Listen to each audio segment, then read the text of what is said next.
is protected by our constitution. It took the lives of many for it to find its protection within the constitution. And it's amazing that we are now doing what we were doing during the KANU regime. It is being now done by KK regime with Abaddon. Does it bother you? Oh yes, it does. We have really gone back in many ways, but this is yet one of the other things that we never thought would come under attack. And it is also a question of asking ourselves, where would they stop? Okay. And it talks of many things, including discrimination.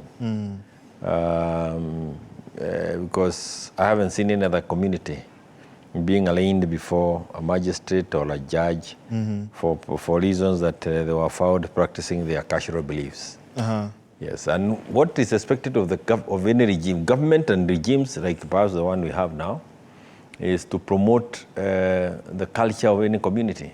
And this nation is the sum total of all the cultures that we have, but they seem not to think so or know that. And that was is demonstrated by how I've seen them treat those ladies. They are our mothers, our grandmothers. Yeah. How I've seen them treat them at Murang'a, and those charges are also Mogeki charges are in Nakuru, they are in Makadara, you find them in Nyahururu. Something that I thought we had done with. We were done with after we gave ourselves the new constitution. But I think we still must be ready for more. Given what we are seeing this regime. You mentioned the Kenya Kwanza regime, and I'm sure you've seen the news item we had tonight regarding the retreat of cabinet and the members of the executive. What do you make of that meeting? Is it going to bear fruit in your view? We saw what they did last year, what happened last year, coming at the backdrop of this being sort of the second one.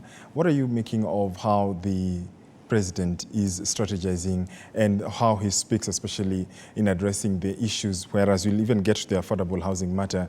But you heard what he had to say about his cabinet, his MPs. What did you make of what do you make of such meetings? A continued state of confusion.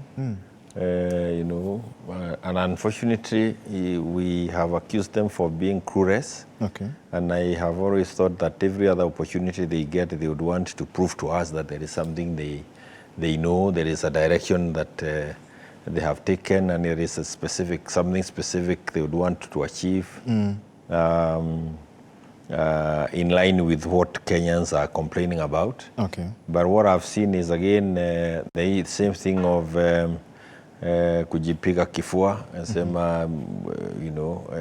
a dismissive attitude, which we are now used to, and it leaves Kenyans at the same state where they have given up on this KK regime. They completely given up. Talk to them, and what they are doing is counting the days, and they now know that they have 3 years, 6 months, and some maybe you're looking at maybe 14, 15 days to go.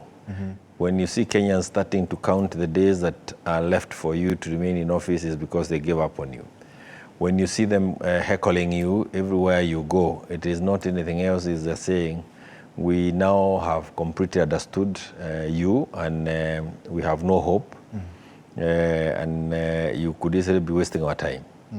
And I had William himself telling members of parliament, I think he was talking about some jobs. That he has negotiated. I don't know, in Saudi Arabia. Some 2,500 jobs. Sometimes you hear of 1 million jobs. The other times you hear of 250,000 jobs. And then eventually you hear him say, when he was 2 days ago, when he was in the African Union, he actually said that one of the things Africans must avoid doing is exporting labor from Africa to other countries. So when you get this kind of piston behavior, you cannot tell which one is down, which one is up. Then he himself says that ama mlifikiria hii ni hewa. Unajua saa zingine mimi huogea hewa.